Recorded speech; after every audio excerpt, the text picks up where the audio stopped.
यानंतर ज्या भाषणाची आपण आतुरतेने वाट पाहत आहात ते घणाघाती भाषण आपल्या समोर होणार आहे।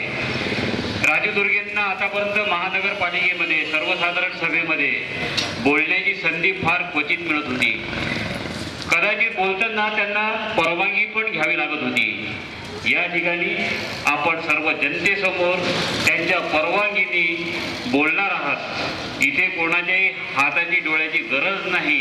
त्याच्यामुळे मी त्यांना विनंती करतो की त्यांनी मोकळेपणे आपलं मनोगत या ठिकाणी व्यक्त करायचं आहे।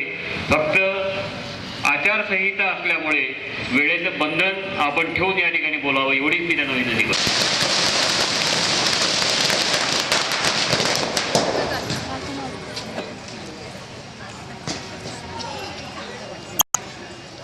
पिंपरी चिंचवड महाराष्ट्रात असणाऱ्या या सभेत उपस्थित असलेले सर्व मतदार बंधू भगिनींनो, व्यासपीठावर उपस्थित राहून आपापल्या पद्धतीने आपले विचार मांडून गेलेले माझे सर्व नेतेगण, या सगळ्यांचं मी आभार मानतो। आणि आत्ताच गिरीशजींनी सांगितलेल्या वक्तव्यापासून आपल्या भाषणाला सुरुवात करतो। महापालिकेमध्ये राजू दुर्गे हा विरोधकांचा उमेदवार। मुळात आत्ताच सांगितलं की महापालिकेमध्ये सत्ता यांचीच, महापौर यांचाच। या महाराष्ट्रामध्ये 9 महापालिका आहेत। या 9 महापालिकेमध्ये कुठेच असं चित्र नव्हतं। महापालिकेच्या इतिहासामध्ये, भारताच्या इतिहासामध्ये या पिंपरी चिंचवड महापालिकेने इतिहास घडवला की सत्ताधारी पक्षाकडेच विरोधी पक्षनेतेपद ठेवून शरद पवारांना सुद्धा लाजवेल अशी कामगिरी शरद पवारांच्याच या सेनेने केली।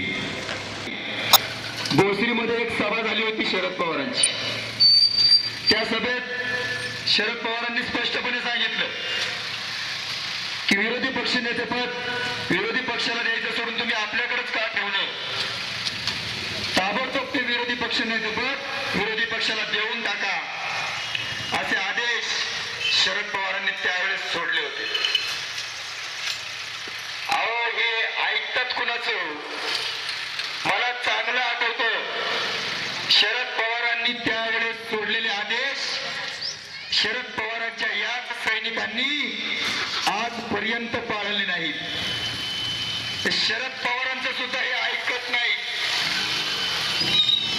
असे माजलेले सत्तेचे सत्ता पिपासू आज आपल्याकडं मतांची गरज लागली म्हणून तुमच्या पुढे वागतायत, तुमच्याशी गोड बोलतायत, तुमची घरं त्यांना दिसायला लागलीत, तुमची नावं त्यांना आठवायला लागलीत।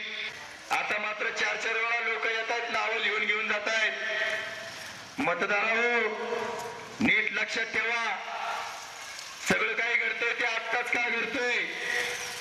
याच्या अगोदर असं का घडलं नाही?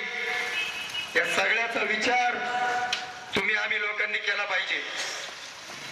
गेल्या 4-5 दिवसामध्ये माझ्या 2-3 सभा झाल्या।